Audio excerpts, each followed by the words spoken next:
उत्कल दिवस रंगारंग सांस्कृतिक संध्या झुमिले जिलावासी।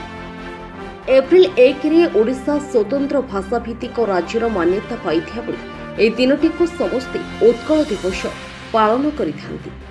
आमको स्वतंत्र परिचय देइथिबा महामानव ओडिशार गौरव मानक आज स्मरण करी सेमानक स्मृतिचारण करा जायछि। कलाहांडी जिला प्रशासन पक्षर भवानीपाटना टाउन हॉल ठारे संध्यारी पालित होइतिला जिला स्तरीय 90तम ओडिशा दिवस। अनुष्ठित कार्यक्रम में मुख्य अतिथि भावे अतिरिक्त जिलापाल कलाहांडी तन्मय कुमार दर्पण उपस्थित थिबा बेले सम्मानित अतिथि भावे मुख्य उन्नयन तथा निर्वाही अधिकारी जिला परिषद कलाहांडी दयामय पाढ़ी माणिकेश्वरी विश्वविद्यालय भारप्राप्त कुलपति निवेदिता नाथ मुख्य वक्ता शिक्षाविद डॉक्टर उभयक्षेत्र शतपथी प्रमुख जोगदे प्रथमे महापुरुषों फोटो चित्र में माल्यार्पण करने पर वंदे उत्कल जननी संगीत आरंभ होता सभा कार्य पर विभिन्न प्रतियोगितार उत्तीर्ण होता छात्र छात्री मानक पुरस्कृत कर ओडिसी नृत्यरू आरंभ होता सांस्कृतिक संध्या। छात्र छात्री मानक द्वारा प्रदर्शित होता रंगारंग सांस्कृतिक कार्यक्रम संबलपुरी बाजासाल नृत्य झुमी उठिते जिलावासी। शेष जिला सूचना और लोक संपर्क अधिकारी हलधर नियाल समस्त को धन्यवाद अर्पण कर सभाटी को सांग करथिले। समस्त को ओडिशा दिवस अनेक अनेक शुभेच्छा और अभिनंदन। बहुत महान पुरुष बहुत लेखक बहुत कवि मानकर त्याग और बलिदान फल आमर ये ओडिशा प्रदेश गठन हो पारिथिला। आज आमे 90तम ओडिशा प्रदेश ओडिशा दिवस आमे पालन करूछंती।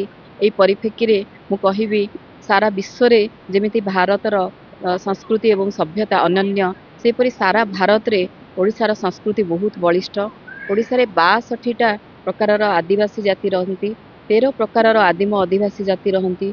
ओडिशार ओडिसी नृत्य ओडिशार विभिन्न लोक नृत्य ओडिशार हस्ततंत्र संबलपुरी ठू आरंभ करी हबसपुरी कोटपाट साड़ी ठू आरंभ करी माणियाबंध जाए विश्व प्रसिद्ध। ओडिशार विभिन्न खाद्य ओडिशार विभिन्न हस्ततंत्र ओडिशार पत्थर कला ओडिशार काठ काम ओडिशार तारकसी काम ओडिशार चांदुआ काम इत्यादि समस्त प्रसिद्ध। आउ ओडिशा ओडिया भाव में आमे समस्ते गर्वित। एई ओडिशार भाषार सुरक्षा आम समस्तंकर कर्तव्य। आमे समस्ते चलतु ओडिया माटी को भल पाइबा ओडिया संस्कृति ओडिया परंपरा ओडिया हस्ततंत्र ओडिशार समस्त संस्कृति और परंपरा को भल पाइबा एवं ओडिशार हस्ततंत्र ओडिशार हस्तशिल्प को आमे आदरी नबा आ ओडिशार अर्थनीति को मध्य समृद्ध करिबारे आमे सहाय्य करिबा। आज एक्चुअली आम जिला प्रशासन तरफ ओडिशा दिवस पालन करा हेउची। सकाळे आम सहर जिते सब प्रतिमूर्ति थिला से प्रतिमूर्ति रे पुष्पमाल्य अर्पण करा हैला। आउ विभिन्न स्कूल छात्र छात्री माने योगदान करथिले। आज संध्या रे आज सांस्कृतिक कार्यक्रम रहिची एवं गोटे सभा मध्य हेतिला सभा अनुष्ठित होइतिला। विभिन्न वर्गर अतिथि माने आसीथिले एवं छात्र छात्री मान उद्बोधन देथिले। कलाहांडी जिलारू भद्रांचल नायक रिपोर्ट हर्षिका मीडिया।